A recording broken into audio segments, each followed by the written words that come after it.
When I first met him, the script the character was written for an Italian lady. And the character has an Italian name. And I walked in and I said, well, I'm not Italian.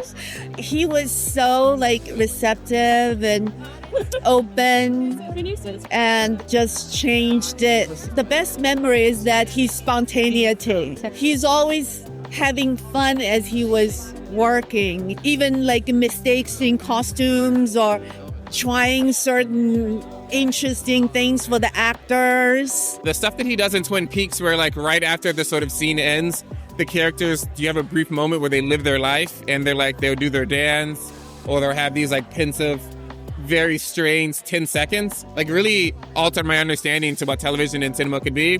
But also films like Inland Empire are just so DIY and psychological. It's pretty phenomenal they could accomplish what he could. One film that really stays in me, and it's in my film The Girl with the Needle as well, is The Elephant Man. There's moments in that film that really make me, kind of moves me a lot.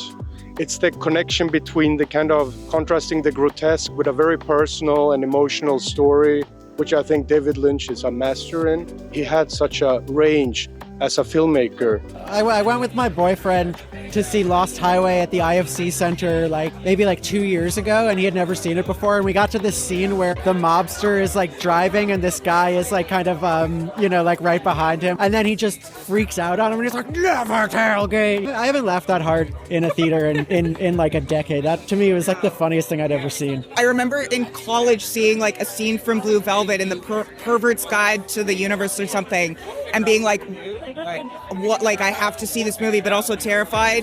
And then I eventually watched it, and now I watch it obsessively all the time. I just saw it for the first time 2 weeks ago. Which film? Did you like it? Velvet. Did it disturb you? Yeah, it's weird. I don't know why Laura Dern forgives him. I like when he does the chicken walk. The chicken walk. He was an amazing director, and to me, he really represented cinema, cinema that speaks to our soul and speaks to our imagination and doesn't explain you what you should understand or what you should see, but lets your mind wander into the images and into the sensations that it was brilliantly creating. And I think that's where the creativity of artists can then feed your own creativity, and it's movies that live for a long time with you, and it was the case with his films. I'm normally quite a reserved, chilled guy, and I very rarely stand up and shout at my TV.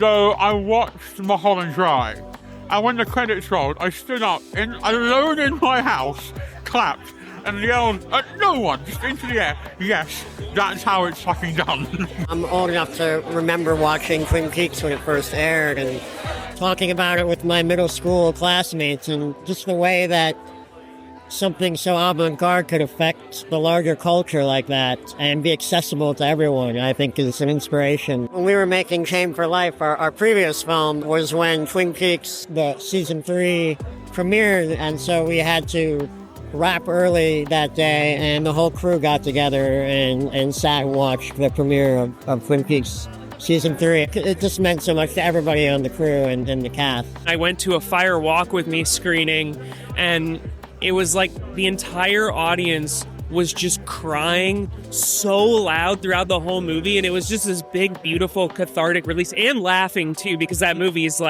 also hilarious. It's the most devastating movie ever, and the most hilarious, and that was incredible. Nothing but happy memories about David Lynch. I'm so sad he's gone, but watching the world sort of rally around and just be oh, we all love him was a beautiful experience.